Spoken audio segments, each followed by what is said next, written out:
Jum tuh mencoba mentransformasi ya bunyi-bunyi tradisi, musik-musik tradisi, sound of Minangkabau kurang lebih gitu kan, ke gitar elektrik. Beralih ke dunia virtual, siap tidak siap harus siap. Pernah mendapatkan predikat gitaris terbaik kala itu. Dengan lagu Melayang sama Basa-Basi. Coba sedikit.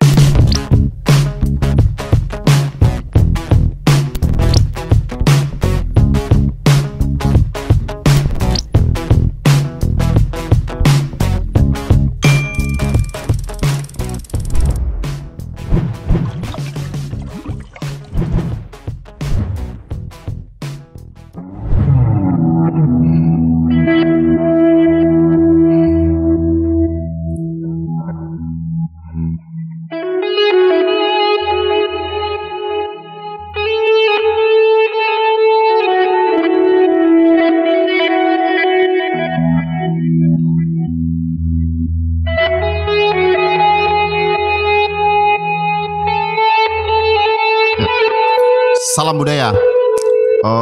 Selamat siang. Selamat bertemu di Kabalai, podcastnya BPNB Sumbar. Hari ini kita kedatangan tamu, seorang seniman yang bernama Jumaidil Firdaus.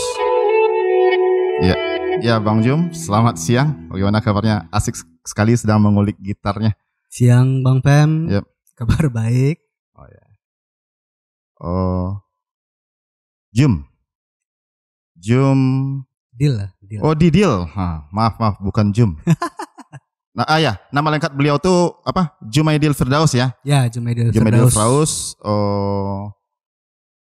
Jumaidil kampungnya di mana? Sirukam, Nagari Sirukam. Kecamatan Payung Sekaki, Kabupaten Solok. Kedua orang tua asli Sirukam. Oh ya. Dil, kalau dari informasi yang didapat itu pernah tinggal di Singkara. Ini gimana nih? Tapi kan ya tadi asal di Sirukam, kemudian di Singkara, itu gimana? Oh iya. Itu orang tua merantau. Orang tua merantau. Saya belum lahir, tapi kakak saya yang perempuan sudah lahir umur berapa itu? 4 tahun atau berapa? Kedua orang tua merantau ke Singkara. Dalam rangka apa orang tua merantau di Singkara nih? Dalam rangka mencari penghidupan baru. Nah, apakah orang tua guru atau apa? Kebetulan bapak ke Singkara itu kerja di perpustakaan. Perpustakaan. SMP. SMP di SMP 1 Singkara. SMP 1 Singkara. SMP 1 Singkara. Ya, perpustakaan awalnya di perpustakaan. Jadi Jum lahirnya di Singkara lahir atau di Sirukam? Di Sirukam. Di Sirukam. Artinya pas lahir tetap di Sirukam, tapi setelah umur sekitar 4 tahun saya dibawa ke Singkara. Oh ya. Dari amatan kami kan ini Jim. Maaf pemirsa. Tadi ini Jumaidil Firdaus lahir di Sirukam. Saya sendiri lupa mengenalkan diri. Nama saya Femi Ston Bandaro. Saya adalah peneliti pertama di Balai Pelestarian Nilai Budaya Sumatera Barat. Ya, salam budaya. Saya lanjut ngobrolnya sama Jum, lupa tadi. Sama Bung Didil. Jadi Bung Jumaidil Firdaus panggilnya Bang Didil, atau ada nama panggungnya juga Dewa Bujadil. Kabarnya seperti itu. Nah, Jumaidil sekolahnya dari SD sampai sekarang di mana? Kalau boleh kita tahu. TK di Singkara. Di Singkara ya. Mulai dari TK, SD, kebetulan rumah itu dekat SMP. Oh, SMP ya. SMP-nya sebelahan sama SD. Nah, gitu. Jadi TK, SD, SMP itu di Singkara. Lepas SMP baru ke SMK N2 Kota Solo. Kota Solo. STM negeri. Negeri. Oh iya. Oke. Setelah tamat STM? Setelah tamat STM itu pengacara. Oh pengacara ya. Oh iya pengacara. Siap. Pengangguran mencari acara. Oh mencari acara. Oke lanjut. Ya. Ya dulu kan pernah kuliah di ISI Padang Panjang. Ya. Jadi sempat melanglang buana. Buana. Kalau di ISI Padang Panjang angkatan berapa? Jamnya? Di Bang itu. Masuk STSI waktu itu. Oh masih STSI ya? STSI Padang Panjang 2008. 2008.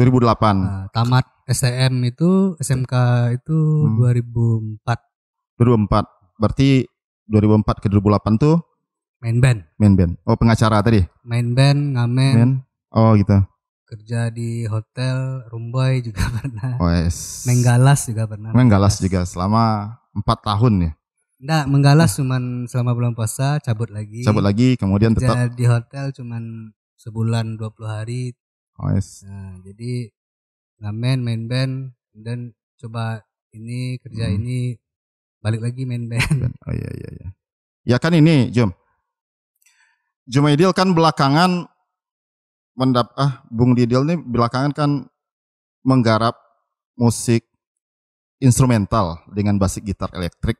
Ya. Nah, dari informasi yang didapat ya Keron nulis ya di publiknya ya. Maksudnya itu adalah eksplorasi Jum dari kecil. Jadi Jumaidil menghadirkan kembali ingatan-ingatan masa kecil, kemudian dihadirkan dalam permainan gitar. Pertanyaannya masa kecil Jumaidil seperti apa gitu. Ya tadi kan SD di Sengkara, SMP di Sengkara, itu jadi anak STM. Tahu-tahu jadi seniman tuh kan. Nggak mungkin kan anak seniman anak STM jadi seniman itu kan satu masalah juga tuh. Ya lanjut. Biasa STM itu kan tawuran. Lanjut. Maaf anak STM. Lanjut. Itu suatu masalah bagi orang-orang yang mainstream mungkin. Mainstream ya. Mainstream pola pikirnya. Kalau seperti yang dibilang siapa tadi Bang? Bung Keron nulis di apanya Legusa. Iya. Sebenarnya Bapak itu seniman tradisi. Oh seniman tradisi. Oh, Bapak seniman tradisi yang beliau kuasai itu randai, talempong paci di Sirukam, sama tari piring tradisi Sirukam. Nah, jadi kan aneh dari STM ke seniman. Oh iya itu dia. Yang lebih aneh lagi, seni tradisi yang paling awal saya pelajari itu tari piring. Oh tari piring. Saya dulu penari. Oh yes. Penari piring tradisi waktu kecil. Itu bapak yang beliau yang mengajarkan, beliau yang membawa saya ke dunia tradisi. Itu di Singkara. Di Singkara ya. Itu pandai nari piriknya tahun umur berapa? SD Bang. SD udah bisa Bung Didil nari. Nah, Bang Jumaidil bersaudara berapa orang? Apakah semua beradik kakak juga mewarisi darah seni atau bagaimana? Kalau mewarisi darah yang akhirnya menyukai seni, kita 3 orang beradik kakak. Kakak yang perempuan tidak di jalan kesenian. Saya memilih jalan kesenian dan adik saya akhirnya memilih jalan kesenian juga, tapi kita wilayahnya beda. Adiknya di mana? Adik saya lebih ke populer lah. Populer musik band-bandan. Oke deh. Nah, saya baca tulisan Keron juga sebenarnya. Katanya dari bersaudara hanya Bung Didil yang mau pergi dengan bapak, sementara kakak ataupun adik tidak mau. Ini benar atau enggak? Atau cuman Didil aja yang mau pergi padahal sebenarnya nggak diajak atau gimana kisah itu kisah tentang itu? Kalau kakak mungkin karena perempuan. Oh iya. Jadi kalau kakak itu waktu SD itu pernah main waktu kita masih sama-sama SD beda lokal. Ya. Kakak saya itu ada penampilan di SD kami. Jadi kami ya. Nah, dia main talempong, saya ikut main rebana. Oh ya. Nah gitu. Saya main rebana, kakak saya main talempong. Ada beberapa sama teman-temannya gitu. Cuman kakak saya cuman sampai di situ saja. Bang tidak seterusnya kemudian tidak, tapi dia hobi suka dengar lagu pasti gitu. Dan waktu SD pun dia sudah main lempong paci kan untuk SD gitu. Ya. Tapi kemudian dia tidak lagi di jalan kesenian gitu. Iya. Kalau saya waktu itu berhubung adik saya belum lahir, belum lahir. Oh iya. Jadi bapak lebih fokusnya ke saya gitu. Beliau bukan bermaksud mau menjadikan saya untuk menjadi seniman lah istilahnya gitu, tapi karena ya mungkin kayaknya anaknya ada bakat nih, jadi diajarin tari piring. Habis itu ikut sama, kalau istilah orang Singkara itu orang mudo, anak-anak mudo namanya, anak-anak mudo untuk barale, untuk marak, gitu. Nah, ikut itu lempong paci, randai. Kalau adik saya yang di bawah saya ini, dia agak mungkin ada gitu, karena soalnya dia mulai tumbuh itu saya kan udah STM gitu kan, dia SMP, jadi tidak begitu tahu, tapi sepertinya dia tidak seinten saya dalam wilayah seni tradisi. Seni tradisi ini ya. Kita ngomongnya tradisi gitu Pak. Oke. Jumedil di Singkara kan kalau dari cerita tadi sampai SMP ya? Ya, sampai SMP. Kemudian pas di Solo kuliah di STM Solo itu masih pulang kampung, masih terlibat dalam aktivitas tradisi atau bagaimana? Kira-kira? Pernah ngekos, dan ketika pulang ke Singkara kalau ada kegiatan saya bisa ikut. Oh ikut. Artinya masih tidak malu untuk menari piring. Oh masih. Oh gitu. Kira STM sorry ya. Sorry STM masih menari piring. Padahal di dunia STM itu sudah mulai mengenal dunia band-bandan juga. Tapi kalau pulang kampung ke Surkam atau di Singkara, ada aktivitas tradisi menari atau apa, saya fine aja. Nah, kalau dari Instagram sebenarnya kan dalam beberapa postingan terlihat bahwasanya Jum tuh mencoba mentransformasi ya bunyi-bunyi tradisi, musik-musik tradisi, Sound of Minangkabau kurang lebih gitu kan, ke gitar elektrik, misalnya bunyi saluang, kemudian ditransformasi ke bunyi gitar elektrik, kemudian bunyi talempong ditransformasi ke gitar elektrik. Nah, sebelum ke sana pasti akan panjang pembahasan itu. Pertanyaannya, Jum mulai Bung Didil mulai belajar gitar kapan? Pertama kali belajar gitar mengenal chord atau kunci ya. Istilah kitanya kunci. SMP sudah. SMP. SMP belajar chord, kemudian belajar menghafal lagu yang hit kala itu. Kemudian pas STM itu mulai, kalau di Singkara kan tidak ada studio band. Oh ya. Nah, jadi waktu di Singkara itu cuman menghayal aja Bang, menghayal jadi anak band. Oh, jadi main gitar gitar akustik, gitar biasa, menghayal jadi. Pas STM tahu, di sini ada studio band gitu kan. Diajak sama kawan-kawan main-main gitu. Terus saya ajak juga kawan-kawan saya yang di Singkara ke Solo. Apa Singkara itu sudah ngeband pakai bunyi-bunyi tradisi itu sudah? Belum. Belum.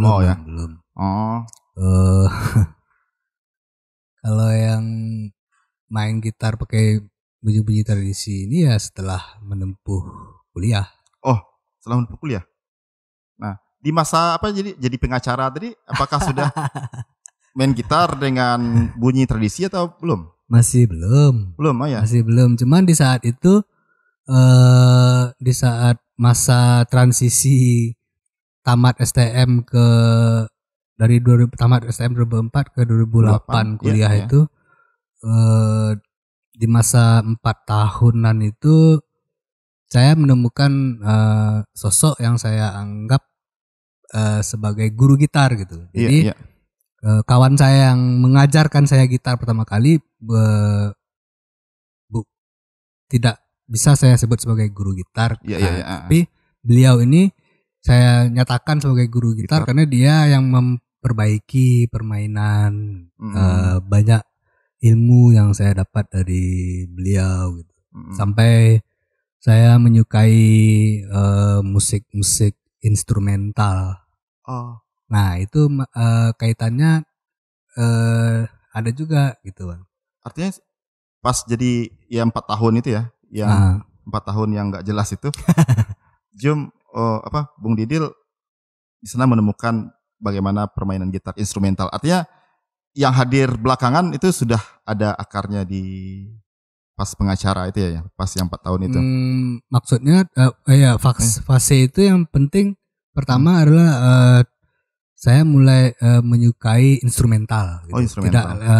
Tidak hanya lagu-lagu band-band dengan lagu-lagu kayak Dewa 19 atau Gigi, tapi instrumental gitar. Gitar gitu, ya. Oh. Itu fasenya di situ menyukai instrumental gitar dan sudah ada keinginan untuk gimana sih cara bikin instrumental ini. Tapi tidak tahu caranya. Caranya seperti apa? Ya. Artinya ada ngeband. Ngeband tuh ya katanya kan Dewa Bujadil ya. Apakah memang pengidola apa? Dewa Bujana ya. Nah, itu karena guru gitar tadi. Oh gitu. Nah, namanya Dadepi. Dadepi, oh ya. Dadepi sekarang dia ada di Solo. Di Solo. Dari Dadepi saya menyukai Joe Satriani, Steve Vai gitu. Menyukai mereka dan menonton dan mulai mencari-cari instrumentalnya Joe Satriani, Steve Vai, walaupun saya juga tidak sanggup untuk menguliknya. Nah, tapi kan minimal fase itu bagi saya adalah saya menyukai itu, kemudian gara-gara ada Depi juga saya suka Gigi, Dewa Bujana gitu, dan pernah beberapa kali ikut festival band memainkan lagu Gigi gitu. Lagu Gigi yang pernah dimainkan apa? Waktu festival band. Festival band ya? Melayang. Standar untuk band festival band waktu itu melayang, basa-basi. Ada juga yang feel the emotion of the music. Kalau untuk festival yang sering itu melayang sama basa-basi dan pernah mendapatkan predikat gitaris terbaik kala itu dengan lagu melayang sama basa-basi. Coba sedikit, masih ingat? Masih ingat kah melayang basa-basinya? Bisa? Coba dikit. Nah ada nostalgia teh.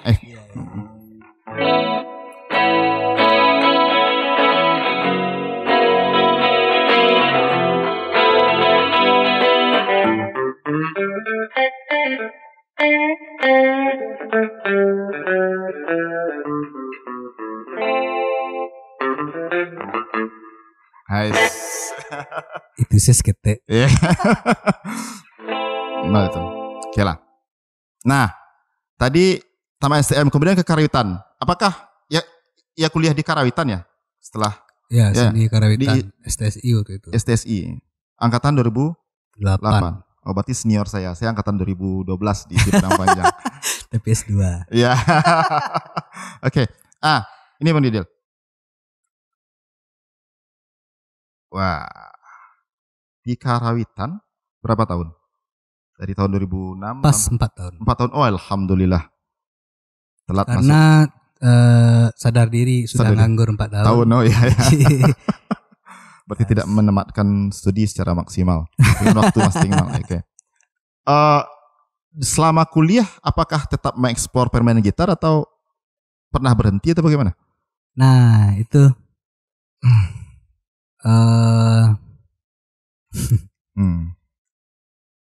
saya diajak kawan, Bang. Iya. Diajak kawan kuliah di mana ASKI. Nah, kan terkenal kan ASKI. ASKI. Boleh. Bagaimana kuliahnya bagaimana? Ya ambil mayor katanya. Dia ternyata udah lebih tahu. Nah, saya enggak tahu sama sekali. Yang tahu yang teman ini adalah mahasiswa ISI atau tidak? Mahasiswa ASKI sama pengacara. Sama-sama pengacara. Dan pengen kuliah. Oke. Sama-sama pengen kuliah dan dia cari kawan lah istilahnya. Cari kawan untuk karena dia udah lebih tahu jadi ngikut aja kan. Nanti ambil mayor gitar katanya. Saya mau ambil mayor biola itu kata teman saya. Oke. Daftar, bilang sama bapak kan. Boleh, dan akhirnya pergi STSI daftar. Itu waktu pemilihan jurusan itu ternyata ada dua ya. Nah, tapi karena di sana udah ketemu sesama orang-orang yang baru mendaftar, jadi kan cerita itu ternyata ada yang udah lebih paham tentang kampus, terutama anak-anak SMK 7, SMKI. SMKI. Nah, ketemu beberapa orang tamatan SMKI, kemudian mereka cerita gitu. Oke, ambil pilihan satunya seni musik, pilihan duanya seni karawitan. Oke.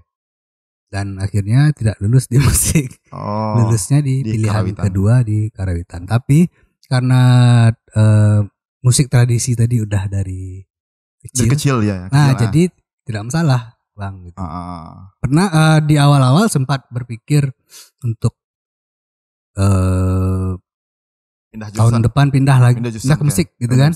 Tapi selama setahun itu bukan berarti malas kuliah gitu. Kuliahnya tetap jalan sambil apa istilahnya itu?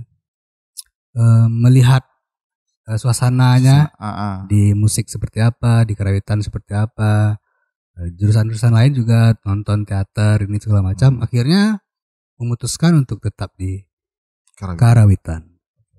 Nah, di 4 tahun di karawitan itu, di karawitan tuh apakah yang tahu tetap bermain gitar dengan seni karawitannya atau tidak, atau bagaimana? Sempat berhenti bermain gitar karena memang fokus kuliahnya kan ke musik tradisi. Apalagi waktu itu ada mata kuliah Gandang Sarunai. Itu yang tangan kiri ini benar-benar harus mada. Apa tuh bahasa Indonesianya? Harus mada. Harus madar. Nakal. Harus kuat ya. Akhirnya kaku dan memang apalagi setelah memilih untuk tetap di karawitan, memang gitarnya jadi ketinggalan. Dan sempat nggak main gitar atau jarang sekali bermain gitar ya. Iya. Apalagi sempat belajar sempat beli kacapi Sunda. Kacapi Sunda. Kacapi Sunda itu kukunya harus panjang, Bang. Kalau main gitar kukunya harus pendek. Ya. Nah, jadi harus milih kan. Iya. Jadi sempat tidak bermain gitar. Tapi fasenya ini ya, berhubungan sama instrumental sekarang. Fase 4 tahun kuliah itu adalah fase di mana belajar membuat komposisi. Membuat komposisi di karawitannya, belajar membuat komposisi. Karena jurusannya seni karawitan ya, komposisinya berakar dari musik-musik tradisi. Nah, jadi belajar membuat komposisi sampai akhirnya tugas akhirnya juga penciptaan. Jadi itu seperti yang dibilang Keron itu dibilang saya mentransformasikan dari masa kecil. Masih kecil sebenarnya saya lebih ke akumulasi perjalanan musikal. Oh, akumulasi perjalanan musikal dari kecil yang bermacam-macam itu menari, malahan menari, randai, tari piring, tradisi, main band. Tawuran enggak ya? Enggak. Waktu itu di STM orang tawuran, saya tidur di kos, dan kami yang tidur di kos juga kena panggil orang tuanya. Karena tidak hadir di sekolah. Tidak hadir di sekolah, ya. Itu jadi akumulasinya itu, Bang. Jadi waktu yang 4 tahun pengacara itu yang enggak jelas itu, menyukai Joe Satriani, Stify, atau mendengarkan instrumentalnya Dewa Bujana, Tohpati, Balawan. Bagaimana ya cara membuat instrumental? Kan belum tahu formulanya seperti apa, tapi menyukai instrumental seperti itu. Fase ketika kuliah 4 tahun itu belajar membuat komposisi musik instrumental atau komposisi musik dengan berbagai pendekatan. Pendekatan tradisi, pendekatan world musik, pendekatan yang reinterpretasi tradisi gitu. Ya juga ya Didil ngirim CV ke saya. Didil juga sering membantu musik tari. Ada karya mandiri, ada membantu musik tari, musik film, juga teater gitu. Nah, itu apakah memain gitar dalam pembantuan itu atau bagaimana? Waktu bantu ujian tugas akhir senior, ada pernah main gitar sekali kalau tidak salah. Sekali kalau tidak salah. Kalau musik tari agak sering. Tapi bukan berarti ya kebutuhannya cuman gitar cuman buat musik tari atau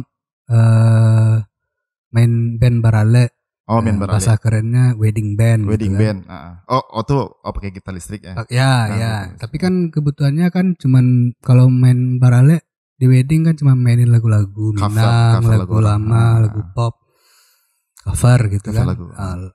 Jadi cuman sebatas itu, Bang. Nah, kalau yang membuat karya dengan gitar listrik, gitar elektrik nih ya, keterlibatan di karya di mana? Awalnya itu di karya kolaborasi sama Siska Aprisia. Siska Aprisia. Jadi waktu itu Siska Aprisia ada kegiatan di Jogja, di Pendapa Art Space, mengajak saya untuk kolaborasi. Dia menari tunggal, saya bermain musik sendiri. Terus saya berpikir, Bang, kalau saya tidak begitu menguasai instrumen Minang yang tiup, saya tidak begitu menguasai. Saya kalau untuk dikatakan menguasai, saya agak menguasai ke logam perunggu-perungguan, talempong-talempongan gitu.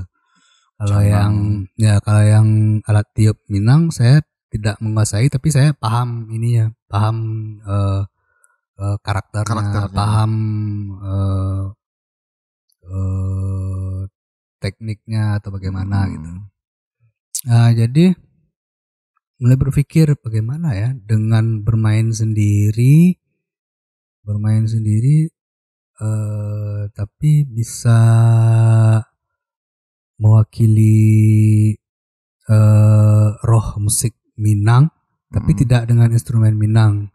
Di sanalah akhirnya kembali setelah itu kembali merasuk-rasuk. Bukan kembali ke jando ya. Bukan. Artinya apa? Kembali mengulik gitar ya. Kembali mengulik gitar, tapi tidak lagi waktu masa yang 4 tahun main band itu kan teknik, fingering istilahnya, etude. Tapi setelah itu tidak lagi ke situ karena rasanya tidak tahu, mungkin saja saya salah, mungkin saja pandangan saya tidak sama dengan pandangan gitaris-gitaris lain, tapi kan wajar aja. Wajar kan. saja. Kalau saya waktu itu berpikirnya karena sudah tahu formula membuat komposisi. Iya, iya. Nah, jadi pikirannya berkarya. Berkarya. Iya. Pikirannya membuat sesuatu, tidak lagi mengejar teknik. Nah, dari itu akhirnya kembali memegang gitar dan mulai itu tadi Bang, bagaimana roh musik Minang bisa saya mainkan sendiri tapi tanpa alat musik Minang gitu. Oh, coba. Kalau nggak salah ada tuh. Talempong misalnya, talempong dipindahkan ke apa? Ke ini. Ya kalau yang awal tadi dulu. Yang awal dulu ya. Nah, yang awal saya mainkan tadi. Main tadi ya, oke. Nah, kalau yang awal saya mainkan tadi sama Siska itu ya? Ya, itu juga ada saya mainkan di waktu sama Siska Aprisia itu yang Kembara Rasa yang di Pak Arspet, iya. Saya ada menggunakan nama efeknya reverse.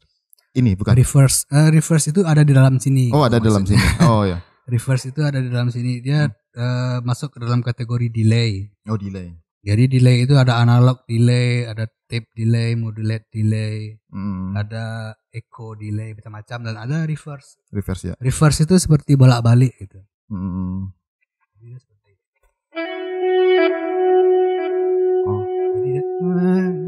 Oh tuh bunyi saluang kayak gitu ya? Kira-kira. Tapi ini kan saluang yang sudah iya. Sudah apa ini? Sudah berdawai. Baik berdawai ya.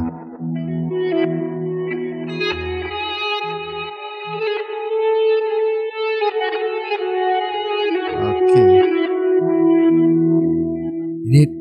Jadi kayak ada roh Minangnya, tapi dia udah nuansanya udah lebar, tapi kan nada-nada apa kalau istilahnya sound of Minangkabau-nya hadir di sini. Iya, bunyi yang dihasilkan, kalau lebih bunyi-bunyi yang dihasilkan oleh alat yang biasa digunakan suku bangsa Minangkabau kemudian dipindahkan ke gitar. Karena main sendiri ya waktu sama Siska tuh.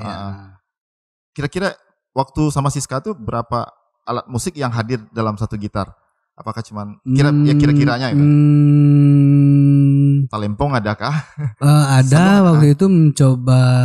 Itu saya memanfaatkan namanya looping, banyak istilahnya, pokoknya kata dasarnya loop. Iya. Kalau di sini yang saya pakai sekarang ini mereknya apa nih? Prase loop. Iya. Cubulnya. Jadi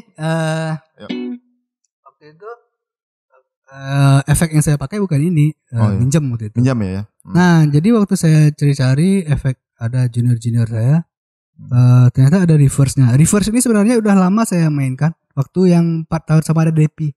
Dadepi itu salah satu yang mengenalkan saya dengan reverse. Dengan reverse yang tadi. Oh, iya. Nah, jadi dia main tuh asik dah. Nah, iya, rasa terbang kita rasanya. Jadi Dadepi itu yang mengenalkan saya dengan reverse, dan saya sudah suka dari dulu sebenarnya gitu. Tapi cuma main-main aja, tidak berpikiran kalau itu akan bisa berarti gitu. Nah, reverse itu apakah teknik? Itu nama salah satu jenis tipe efek. Efek gitar. Oh gitu. Kalau ini kan efek digital. Di dalamnya banyak lagi efek-efek. Oh yang kan ada juga yang stombok yang satu-satu. Iya. Kalau looping itu kita bisa merecord, kemudian record yang ini jalan, kemudian kita isi lagi. Nah, jadi saya terpikirnya telempong paci gitu kan. Telempong paci kan ada 3. Iya, 3 bunyi itu kan. 3 interlocking 3 permainan. Iya. Nah, 3 permainan.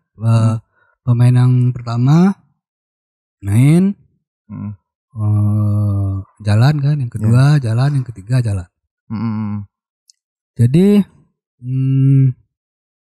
rasa-rasanya bisa pakai loop ini. Coba dong. Bisa pakai loop ini, kita coba. Jadi Di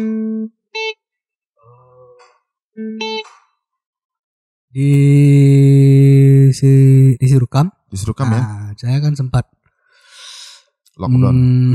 Bukan. Sebelum itu. Sebelum lockdown. Oh, sebelum lockdown ya. Mempelajari talempong pecik di kampung sendiri. Yep. Mempelajari talempong pecik di kampung sendiri dan mengukur nadanya waktu itu. Nada yang waktu itu saya ukur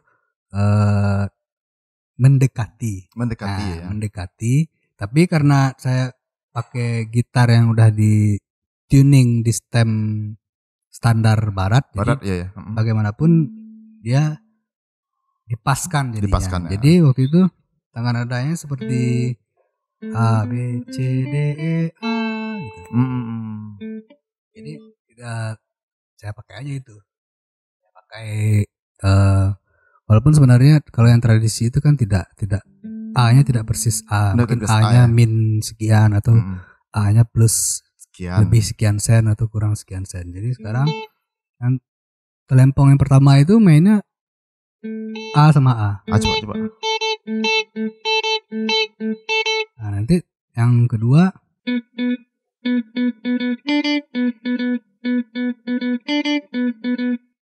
nanti yang terakhir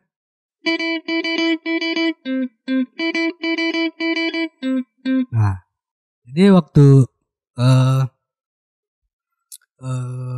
bermain loop bermain fitur loop di digital effect. Nah, itu lebih pas bahasanya. Fitur loop di digital effect.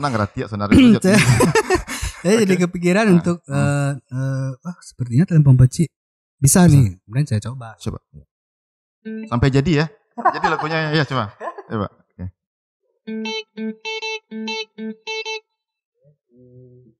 Ya. Sabar.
Kira-kira seperti itu. Agi lah salong. Coba pakai gitar. Melodi.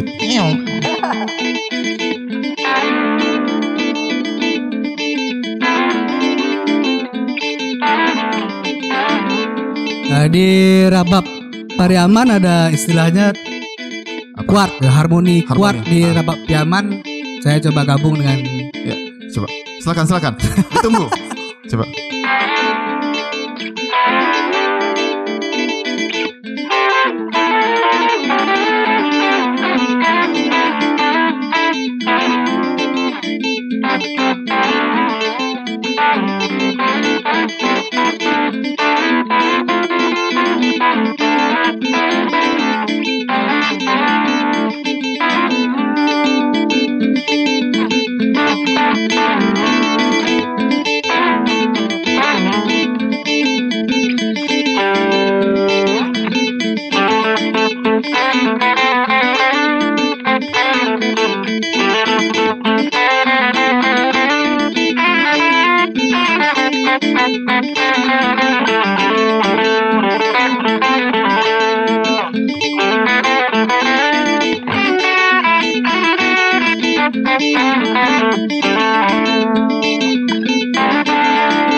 masih terpukau saya. Terpukau saya Itu apa? TikTok panjang di lupa loh. Artinya masih terpukau saya dengan kok bisa ini terkait dengan apa yang lakukan nih instrumental gitaris baru. Rencana mau apa ke depan sudah? Kalau yang jadi balik lagi tuh Bang. Sebelum masuk ke situ, ada bunyi-bunyian yang saya explore sekarang dan ada juga bunyi-bunyian yang saya dengar waktu kecil gitu. Mungkin itu yang dimaksud Bung Keron tadi.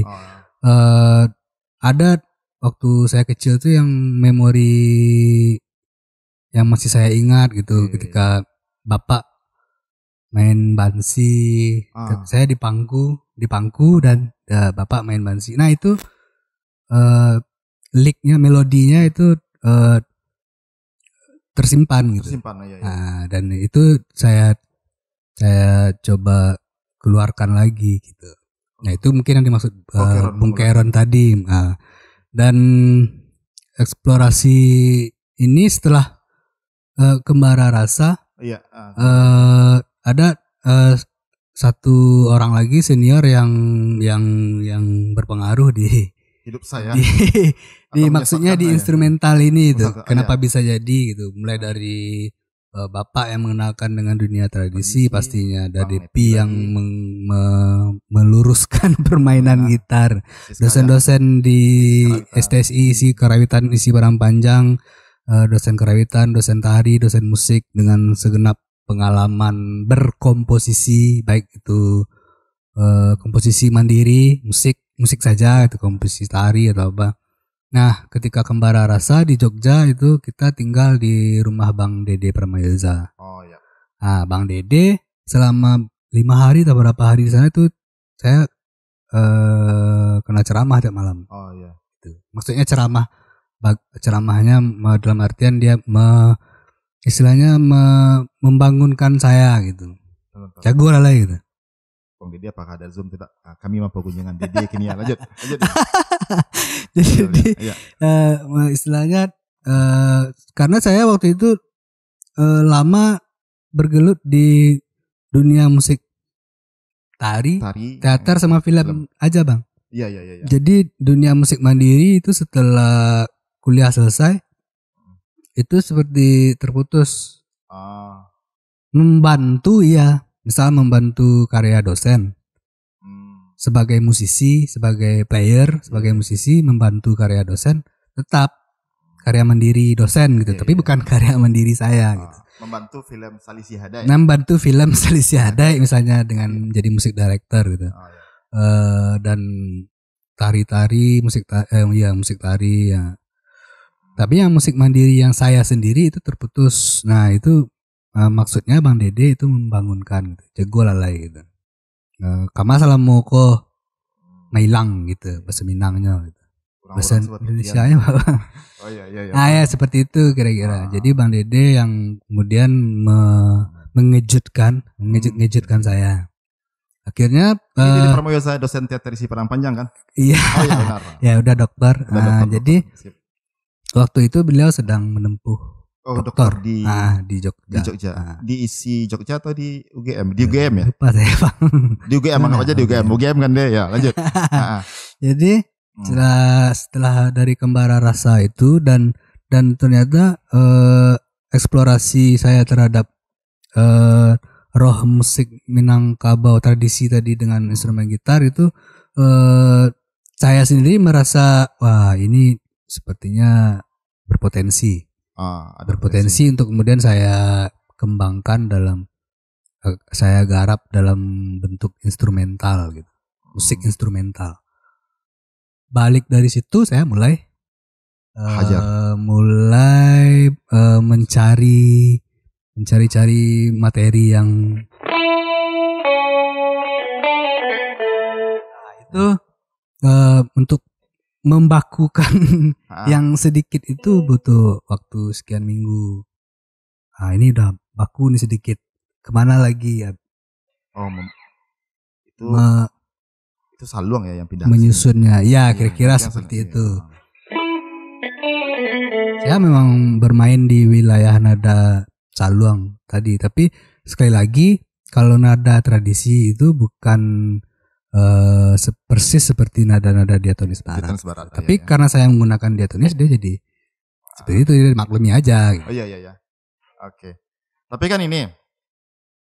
Ting ting ting ting. Kan ini yang coba Bung Didil lempar ke Instagram kan, bagian ini lempar ke Instagram kemudian direspon banyak orang. Iya, waktu itu ada fenomena Instajam. Instajam, oh iya. Pas awal lockdown ya, pas awal PSBB. Iya, awal PSBB. Sebenarnya waktu itu kan lihat di Instagram, lihat ada kawan-kawan yang ikut Instajamnya Erwin Gutawa, Instajamnya siapa gitu, banyak, Indra Lesmana gitu kan. Nah kebetulan yang paling dekat dengan saya Dakatap. Iya. Nah Dakatap Taufik Adam ya. Beliau juga bikin Instajam. Nah jadi bikin juga gitu, dan ada teman-teman yang mensupport untuk editing video karena saya tidak mengerti soal itu. Jadi dilemparlah dengan 1 menit. 1 menit itu ke Instagram. Itu 1 menitnya kenapa? Karena emang Instagram. Oh di Instagram tuh karena kan Instajam. Postingan gitu. Instagram kan cuma 1 menit. Itu. Jadi dilempar ke Instagram dan lumayan direspon sama kawan-kawan. Ya saya sempat ngamati Bung Didil apa? Yang merespon tuh ternyata tidak hanya kawan-kawan ya. Iya. Ada juga yang tidak saya kenal. Iya. Kemudian mereka main flute, kemudian mereka juga main gendang Kalimantan. Macam-macam. Ada yang menari juga. Itu kan dengan tubuh masing-masing.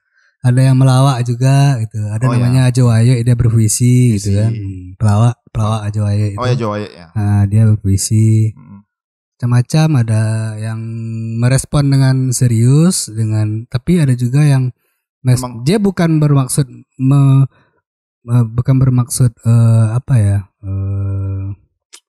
meremehkan, mencemeh atau meremehkan karya, tapi direspon dengan lucu-lucuan. Bagi saya fine aja. Ya, artinya ada satu yang seperti saya lihat tuh ada apa tuh? Artinya mereka merespon mungkin lucu-lucuan, tapi cara mereka merespon, mempersiapkan diri untuk merespon lucu-lucuan itu juga serius. Iya benar. Kamu mengurung. Okay. Itu mestinya disensor itu, Bang. Kamu mengurung itu. Iya, oke. Monkor namanya klubnya itu. Tapi yang pertama merespon kan itu ya, Kak Hana ya, bukan? Kak Hana Pagit dari Medan. Medan ya. Kemudian dikasih lirik ya. Kak Hana Pagit, ya waktu itu tawar menawar. Jamming dong. Jamming dong. Ya akhirnya sama-sama jamming. Saya jamming dengan materi lagunya. Lagu Kak Hana itu saya tambah instrumen lain. Nah, dan Kak Hana respon jamming saya dengan memberi lirik tentang keadaan waktu itu yang kita tidak bisa ngapa-ngapain. Ya. Ini adalah waktu yang sulit. Ya. Untuk kita semua. Bagus juga suara Bang Fendi. Iyalah. Atau jamming kita yuk. Boleh begitu. Boleh. Nah, kalau di proyeknya Bang Didil butuh vokal, siap. Gampang. Okay. Nanti saya pikirkan dulu karya apa yang cocok. Oke deh. Itu salah satu yang itu kebetulan materinya sudah selesai. Materinya sudah selesai dan sudah ada sekitar 3 materi yang sudah selesai, 1 materi lama. Materi lama saya dulu pernah bikin kelompok world musik untuk kuliah. Untuk kuliah ya. Cik Minang Melayu Gangster. Cik Minang Melayu Gangster. Jadi ada satu karya Cik Minang Melayu Gangster waktu kuliah itu yang bagi saya sayang kalau rasanya karya ini cuma sampai di situ aja. Jadi saya mau minta izin sama kawan-kawan, karya ini saya bawa, saya pakai, kemudian saya padatkan gitu. Jadi seperti jingle pembuka lah gitu. Oh, jingle pembukanya. 2 menitan gitu, enggak lama-lama. Itu dalam rangka apa? Mau bikin album. Kalau bisa, saya harus bisa gitu. Oh.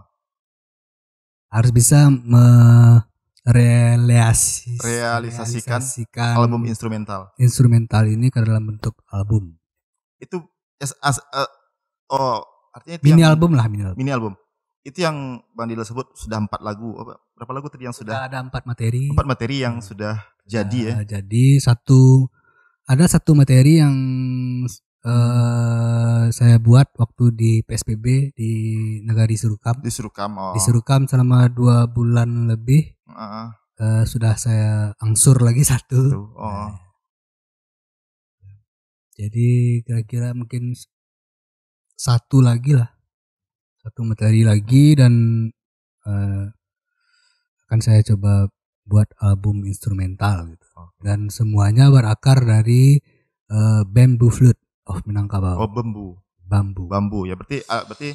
Saluang pelongnya, sampelong, apalagi bansi, sarunai. Nah, yang karya Cimengster yang Ciminang Melayu Gangster tadi yang judulnya The Way to Minangkabau itu. Ada bansi sama sarunai. Oh, itu yang pindah di situ. Bukan sih sebenarnya. Mereka sebagai pemberi warna aja. Oh, pewarna terhadap. Tapi materinya bagus, jadi sayang gitu kan.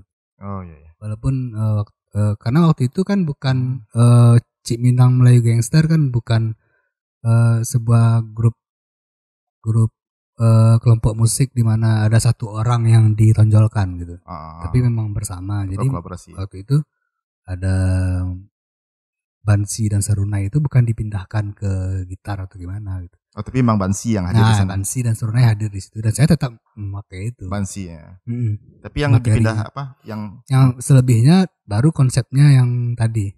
Selain dari yang itu baru memindahkan karakter saluang ke gitar listrik. Memindahkan karakter sampelong. Memang tidak semua karakternya bisa kita pindahkan ke alat lain, tapi mana yang bisa saja gitu.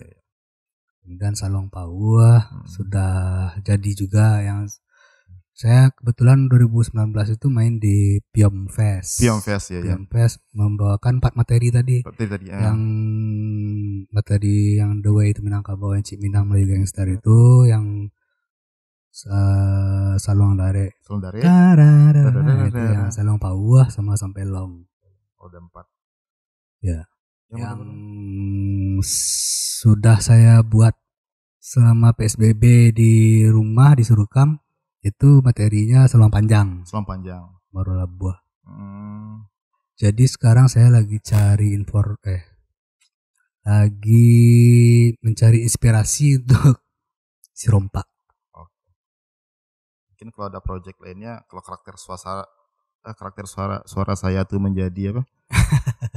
Menjadi tradisi juga suatu saat, boleh ditransformasi gitu. Tapi kan belum, misalnya Cengkok Femi transformasi ke gitar elektrik mungkin bisa insyaallah lah. Tapi kalau harus jadi tradisi dulu. Oke. Cengkok Bang Femi. Ya mungkin setelah saya tiada dan lain sebagainya. Nah, tapi kan ini kalau ya bisa jadi pendapat saya ini keliru, Bang Didil. Jadi apa yang Bang Didil lakukan dalam pandangan saya, ada upaya dokumentasi objek pemajuan kebudayaan, yaitu bunyi-bunyi atau sound yang dihasilkan oleh alat musik khas tradisi atau alat musik yang digunakan oleh suku bangsa tertentu, kemudian pindah ke ya tahap awal kan ada dokumentasi dulu ya. Kemudian memindahkan kemudian memindahkan dalam komposisi musik. Artinya kan kalau dalam pemajuan kebudayaan itu kan ada pendokumentasian objek pemajuan kebudayaan, ada pemanfaatan, ada pengembangan. Nah, artinya dalam pandangan saya Bang Didil melakukan itu, melakukan pendokumentasikan objek pemajuan kebudayaan, melakukan pemanfaatan dan pengembangan. Nah, jamming tadi dalam pandangan saya itu justru hal yang menarik. Nanti kan saluang sebagai sebuah alat tradisi suku bangsa Minangkabau, kemudian pindah ke alat gitar listrik yang mungkin miliknya suku bangsa Eropa kurang lebih kan. Nah, Saya nggak tahu karena ini dimainkan musik apa sound of tradisi itu dimainkan dalam pindah ke gitar. Gitar kan mungkin bersifat universal. Jangan-jangan memang jamming yang dilakukan tuh direspon oleh bentuk lain juga oleh kawan-kawan karena itu. Jadi ketika pindah saja dalam pemahaman itu sudah terjadi silang budaya, kemudian ketika pindah direspon lagi terjadi lagi dialog budaya. Ah. Oke, kalau Bang Didil ketika direspon tuh gimana? Apakah surprise atau tidak? Ternyata Kalimantan bisa respon kayak gini, Batak merespon kayak gini, Sunda merespon kayak gini. Gitu. Pertama, yang surprise itu adalah ketika Bang Feby yang barusan. Oh ya. Saya surprise ketika Bang Feby mengatakan bahwa saya ada melakukan pemajuan budaya. Sebenarnya yang saya harapkan adalah respon positif seperti itu. Oh iya. Karena kalau saya pribadi tidak terfikirkan sampai ke sana dan pasti bikin karya aja. Iya, pastinya orang lain lah yang akan melihat yang saya buat ini seperti apa gitu. Jadi terima kasih kepada Bang Feby. Oh ternyata saya muji ya? Bukan memuji, tapi istilahnya apa? Memberikan apresiasi. Tapi satu hal memberikan apresiasi. Tapi pujian adalah teror, hati-hati. Kalau di Minang itu kan pujian itu juga kadang cimeh dan lain sebagainya. Oke. Nah tapi ini, tapi kan mungkin sempat diskusi dengan siapa ya? Ada satu hal, Sound of Minangkabau didokumentasikan, kemudian dikembangkan, dimanfaatkan. Suara dari Minangkabau ini atau suara musik suatu suku bangsa atau kampung dan lain sebagainya itu ada, kan dimanfaatkan. Kalau berkembang kan berkembang terus, itu satu capaian. Tantangannya, apakah memang betul di kampung itu masih ada tuh? Bang Didil punya pengalaman enggak seperti itu? Oke, sebuah objek pemajuan kemudian didokumentasikan, dimanfaatkan dan lain sebagainya, kemudian dia terbang lepas itu kan, mengangkasa, kemudian si pemilik objek pemajuan kan dalam hal ini misalnya musik ya, atau misalnya bunyi nada tertentu yang ada di sebuah kampung, masyarakat sini masih mengembangkan itu enggak? Itu kan yang tantangan. Dari ini pengalaman saya ceritakan ya, Bang. Belum tentu benar atau tidak, atau salah atau benar. Pergeseran itu ada gitu. Pergeseran seperti misalnya nada talempong gondang oguang dari daerah Sialang. Iya. Yang kami pelajari di isi Padang Panjang. Ya. Sekarang sepertinya nadanya sudah tidak seperti itu lagi. Dan ada beberapa kayak talempong unggan pun sekarang Sempur Kudus itu nadanya sepertinya tidak seperti nada yang kami pelajari dulu. Nggak tahu entah nada yang kami ini nada dulu yang masih bertahan atau di daerahnya yang terjadi perubahan, atau ya uniknya begini Bang, waktu PSBB ya. Jadi waktu PSBB di rumah saya bilang sama bapak pengen main talempong paci, belajar lagu yang lain Pak. Nantilah Lebaran katanya, jangan bulan puasa katanya. Oke. Saya tunggu sampai Lebaran akhirnya main-main talempong paci yang kebetulan dia beli di Padang Panjang. Bapak beli di Padang Panjang waktu itu. Saya ada talempongnya agak besar dan berat, jadi mungkin agak susah menstemnya. Jadi waktu itu talempong itu yang dibawa, dan ketika kami main, saya merasakan kalau tuning si talempong atau tangga nada si talempong ini itu berbeda dengan waktu saya pelajari dulu. Gitu. Kalau orang tradisi ya Pak, orang tradisi yang tidak paham dengan tuner atau nada not barat gitu, notasi, mereka tentunya tidak punya pengetahuan, misalnya ini nadanya mendekati ini, mereka kan tidak punya pengetahuan di situ. Nah jadi kebetulan waktu yang talempong yang dulu itu saya pelajari juga nadanya, tangga nadanya gitu kan. Ketika kemarin Lebaran itu PSBB, kami main, saya merasakan kalau tangga nada si talempong ini tidak seperti yang waktu saya pelajari. Iya. Berubah gitu kan. Tapi saya diam aja. Saya diam aja, kemudian Bapak langsung bilang, ini talempongnya belum pas katanya. Oh, berarti pas dugaan saya. Tapi saya tidak mau bilang. Saya bilang gitu aja. Oh, belum pas Pak. Ya. Terus saya periksa kan. Dalam amatan saya perbandingannya dengan yang saya teliti dulu dengan yang saya dengar sekarang tuh ada dua nada talempongnya yang belum pas gitu kan. Iya. Ya. Kemudian saya udah tahu. Menurut yang saya teliti waktu kuliah itu, saya sudah bisa menerka ini yang belum pas nadanya. Iya. Tapi saya tidak bilang sama Bapak. Kita tetap main, terus main. Main. Kemudian Bapak sendiri yang ngomong gitu. Yang ini sepertinya belum pas katanya. Nah, yang Bapak bilang ini dia memegang 2 talempong. Yep. Dugaan saya ternyata benar. Nah, salah satu talempong yang belum pas tuningnya itu ada yang dipegang sama Bapak. Saya sudah menerkanya dan ternyata benar. Ternyata dugaan saya benar, ada talempongnya. Kemudian saya bilang, yang ini sepertinya Pak, sama yang satu lagi gitu kan. Iya. Kalau yang itu ndak penting mana, nyiku yang penting gitu. Jadi kan ada 3 struktur, ada telempong anak, telempong tengah, induk. Iya. Nah, telempong anaknya tunteng. Nah, telempong anak ini tidak begitu penting katanya waktu itu kan. Cuman di telempong anak ini ada satu telempong yang menurut saya belum pas. Tapi karena kata beliau tidak penting, karena bagi yang penting itu adalah induk dan tengah katanya. Iya. Nah, yang bermasalah itu yang induk ini, salah satu telempong induk ini. Nah, baru kemudian saya tawarkan. Bagaimana kalau saya stem Pak, gitu kan? Cobalah katanya kan, saya stem. Menurut yang saya teliti waktu kuliah dulu kan. Serap, udah main. Nah, di situ Bapak langsung merespon, itu agak lumayan kok. Ini sudah mulai pas katanya, sedikit pas lah katanya kan. Berarti kan beliau punya kemampuan mengingat tangga nada itu. Iya. Sebagai orang tradisi mengingat dan memori nada-nada talempong atau tangga nada itu ada di memorinya. Betul, tapi beliau tidak punya ilmu pengetahuan untuk membakukannya. Iya. Nah, itu kan karena saya kuliah jadi kan ada metodenya gitu.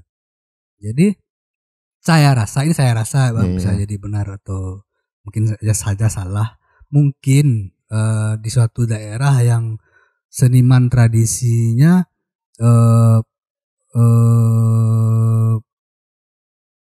memiliki, mungkin ketika pergenerasiannya mungkin tidak ada yang mampu mengingat lagi bagaimana nada-nada sebelumnya, sehingga nada-nadanya berubah gitu. Oke. Itu kalau terjadi perubahan, kalau saya menduganya seperti itu gitu. Karena kan ada juga masing-masing kita ini kan beda-beda. Ada yang bagusnya di sini, lemahnya di sini gitu. Mungkin dia bisa menghafal polanya. Pola seluruh lagu Telempong Paci itu berhasil dia pelajari dari gurunya, tapi dia ternyata tidak mempunyai kemampuan untuk menyimpan nada-nada, sehingganya artinya bergeser nadanya gitu. Artinya di samping kita tetap mendokumentasikan, bagaimana si pelaku juga mau meregenerasikan memorinya. Iya. Ya karena nanti kita yang dokumentasikan, misalnya Bang Didil pergi ke Pariaman tadi ya, Rabab, kemudian mendokumentasikan nada-nada Rabab gitu ya, kemudian pergi, kemudian pas balik ganti lagi. Kalaupun Bang Didil akan mengatakan kepada pelakunya, dulu kayak gini loh, bisa jadi mereka tidak terima ya, sekarang kayak ini ya, itu problem-problem itu. Ya itu biasa. Ya kalau saya pernah nonton filmnya itu namanya apa, The Last Mohican, tentang Indian terakhir. Ya ini ya ini tanggung jawab kebudayaan sebenarnya, baik oleh orang yang melakukan riset, pendokumentasian, pemanfaatan berbagai objek pemajuan kebudayaan dan lain sebagainya. Ini mungkin tamparan dan ingatan sebenarnya. Jadi ada film di Last Mohican tuh tentang kegelisahan seorang Indian. Singkatnya kayak gini, dia adalah asistennya Al Kroeber di sebuah museum di Amerika. Si Al Kroeber ngomong ke si Indian, apa masalahmu? Dia siap sakit kan? Apa masalahmu? Your books, bukumu. Ya memangnya ada apa dengan buku saya? Iya. Anda sebagai antropolog mencatat saya di buku itu, jawaban Al Kroeber adalah iya. Itu masalah saya. Karena bagi saya, kamu mencatat saya di sini. Di hatimu. Itu yang menjadi penting. Saya sudah dikode-kode oleh kode-kode. Mungkin Bang Didil tuh selain, jadi albumnya Jumaidil Firdaus Project ya? Bukan, itu sebenarnya lebih bukan, apa ya? Nama projectnya. Nama projectnya Jumaidil Firdaus Project. Mungkin saya lebih suka memakai nama sendiri. Dikasih kata project. Jadi biar saya bisa dengan leluasanya berkolaborasi dengan musisi siapa yang saja saya mau gitu. Jadi saya juga pernah mengusung nama Jumaidil Firdaus Project ini dengan karya yang instrumen tradisi aja di Bengkulu. Yang tidak yang di Bengkulu instrumen tradisi tidak ini, gitar elektrik, tapi tetap dengan format dengan labelnya Jumaidil Firdaus Project. Jadi saya mengajak. Jadi ketika saya diminta untuk nampil di Bengkulu dengan format alat-alat musik tradisi, tetap Jumaidil Firdaus Project, tapi musisi-musisinya saya cari yang sesuai dengan kebutuhan. Artinya itu project individual ya? Ya karena saya tahu tadi Cik Minang Melayu Gangster. Nah, itu. Ya, Jumaidil Firdaus juga seorang mandolin di Taman Bunga. Mandolin di yang sebuah kelompok yang sangat demokratis. Ya, jadi Orkes Taman Bunga ya. Jadi saya pun untuk mengekspor Orkes Taman Bunga mungkin tidak bisa di sini karena untuk perwakilan katanya kayak itu ya. Untuk yang mewakili bicara di Taman Bunga tuh mereka harus voting dulu ya. Voting dulu ya. Ini yang pasti adalah pemilihan. Tidak bisa mentang-mentang Jumaidil adalah mandolin dan orang yang nomor 3 gagah di sana langsung mewakili Taman Bunga, tidak bisa ya. Oke. Mungkin suatu saat Taman Bunga bisa saja kita korek, tapi tentu perwakilannya harus di voting dulu ya. Kalau bisa langsung perwakilan semuanya. Harus semuanya. Iyalah. Walau alam. Ya, Bu Tari, Pak Suarman, Pak PPK, tolong dicatat. Taman Bunga tolong dihadirkan di sini. Ya.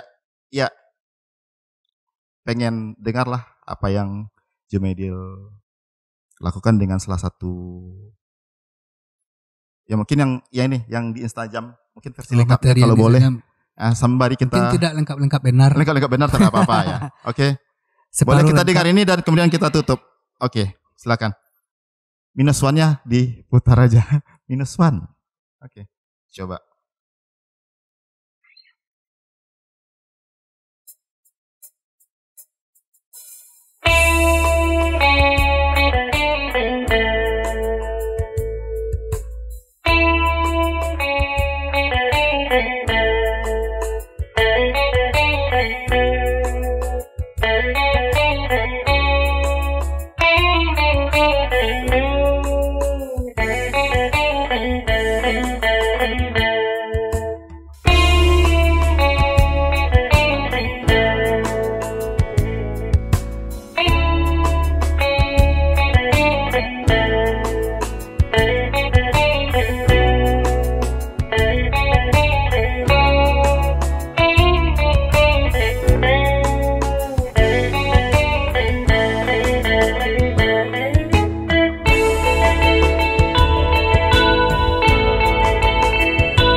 sebelum menutup perbincangan kita. Jadi salah satu kenapa Jomedil diundang di podcast kita memang karena kan dengan lagu ini Jomedil melempar lagu ini ke Instagram di Instagram dan kemudian memang kan kenapa Jomedil kemudian melempar itu kan nih persoalan PSBB ya.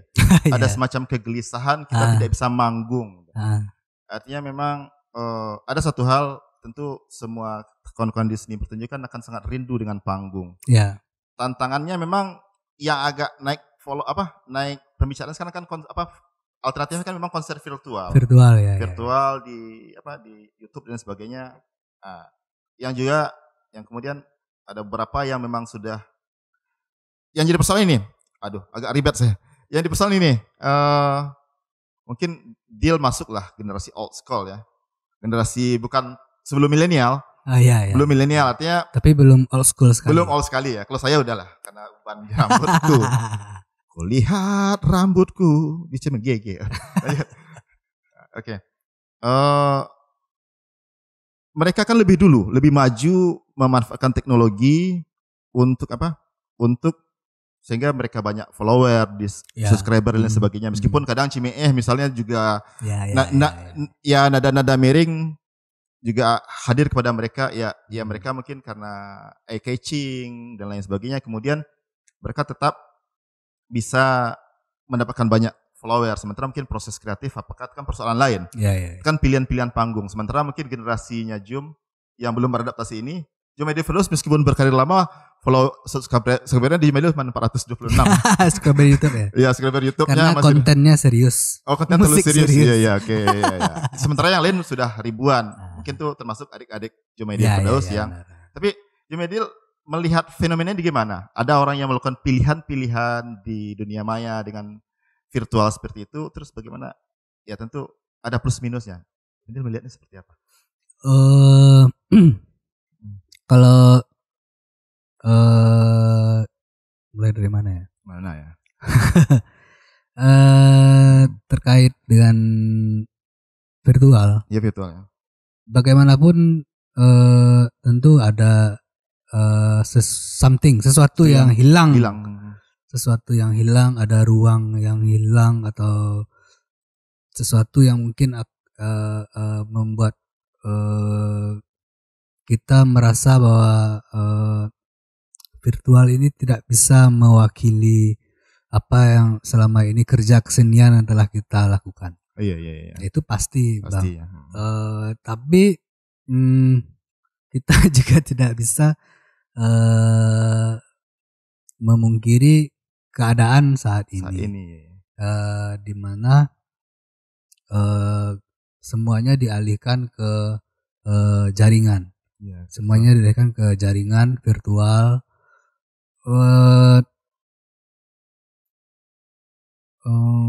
Ya sebenarnya karena kita selama ini nyaman dengan pertunjukan live performance dengan ada audiens yang menonton, apalagi orkes Taman Bunga, audiensnya joget-joget. Iya. Nah, Taman Bunga ada sabui. Ya seperti itu. Jadi kalau sekarang jangankan masalah audiensnya, manggungnya saja tidak ada gitu. Iya. Jadi beralih ke dunia virtual, siap tidak siap harus siap. Ya ke depannya. Iya. Kalau saya melihatnya seperti itu, siap tidak siap harus siap dan harus mencoba. Kalau memang ingin tetap di jalan yang benar ya. Menurut saya yang benar menurut kalangan kita. Nah, tapi nggak apa-apa tuh. Artinya mungkin live performanya tuh di akun YouTube-nya. Jangan di akun YouTube Jomedil Firdaus karena followernya 426. Istilahnya perlu juga berkolaborasi dengan para YouTuber yang mungkin ya, misalnya Famous Tan Mandoro yang sudah 2 juta misalnya kan. Jadi nanti Jomedil Firdaus lah live performance di akun YouTube-nya Famous Tan Mandoro. Misalnya kayak gitu tuh. Sepertinya langkah-langkah. Karena nanti kan memperluas penonton kan. Nah. Ya, itu kan pilihan-pilihan. Ya, karena salah satu syaratnya kan sekarang kan hal-hal seperti itu, seperti dunia YouTube ya salah satu syaratnya subscriber. Iya. Instagram pun ketika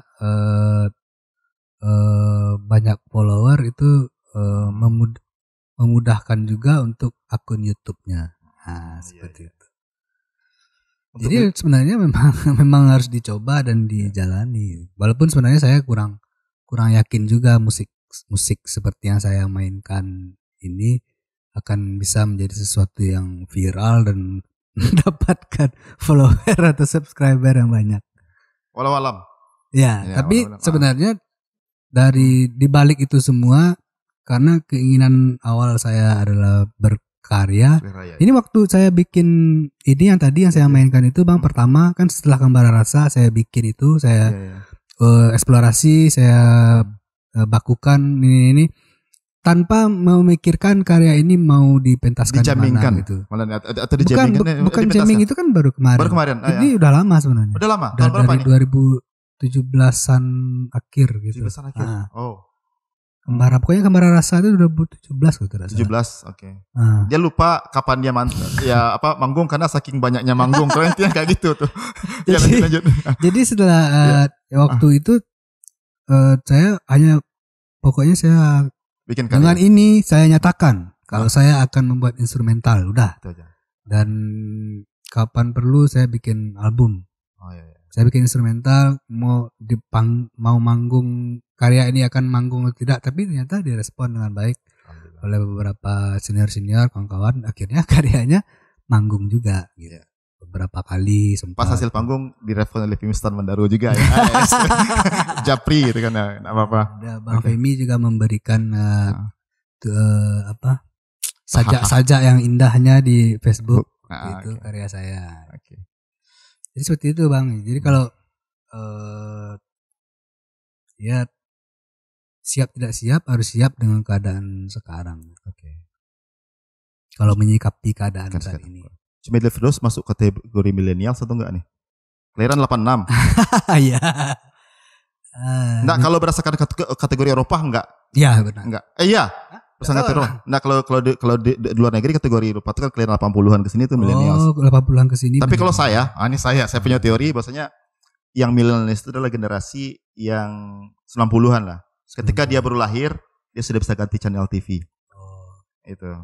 TVRI, RCTI, SCTV dulu kan. Ketika dia bisa ganti channel itu generasi milenial mungkin generasi itu ke bawah. Berarti belum enggak masuk lah. Awal-awal lah. Awal-awal ya. Milenial ya. TVRI, RCTI kan lumayan. Udah, pernah. TVRI, RCTI. Oh ya, berarti dia generasi milenial tidak bisa memberi pesan ke milenial. Itu masalahnya gitu. Pesan ke milenial apa? Oh ya. Oke, saya ya. Oke. Ya kita closing, kalau mau main dikit lagi boleh, di 2 juga boleh. Dikit aja. Oke. Ya pas saya closing, ya kita tutup dulu ya pembicaraan kita hari ini. Karena sudah babu ya. Kerongkongan Arya. Ya pokoknya mungkin ada sedikit mungkin Bang. Apa yang saya lakukan bisa dilakukan oleh siapa saja. Iya. Banyak juga yang nanya musisi tapi mereka bukan dari kalangan akademisi, ISI atau Sentra Tasik UNP gitu. Mungkin kok bisa bikin seperti itu.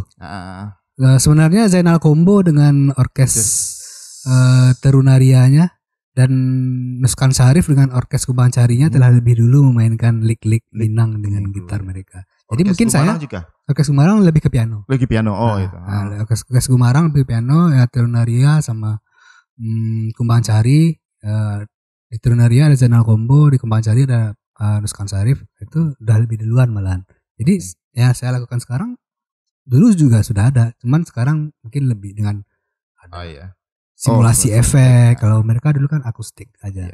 Nah jadi yang saya lakukan ini bisa dilakukan oleh siapa saja.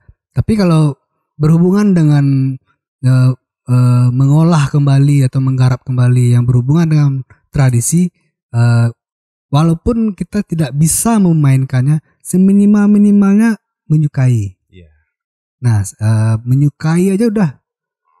Sukai dendang, sukai saluang dendang, sisihkan waktu untuk mendengar itu, maka dengan sendirinya karakternya akan kita resap dan bisa kita transfer kemana-mana. Walaupun kita tidak bisa memainkan. Tak Karena kenal kalau kata kita- cinta, tak cinta kata sayang. Oh, iya, oke. Mungkin seperti itu. Jadi ya itulah Bang. Oh, iya. Kok dirantangnya nama panjang dia cak dikempana sedikit dia ambil nama kuno. Ini dia. Tapi nanti setelah saya closing mohon ya yang dua ya, yang dua ya sedikit aja. Oke. Sampai long.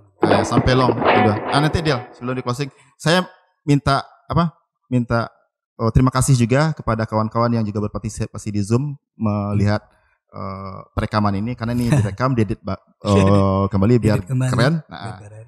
oke. Apa tadi yang mau saya bilang?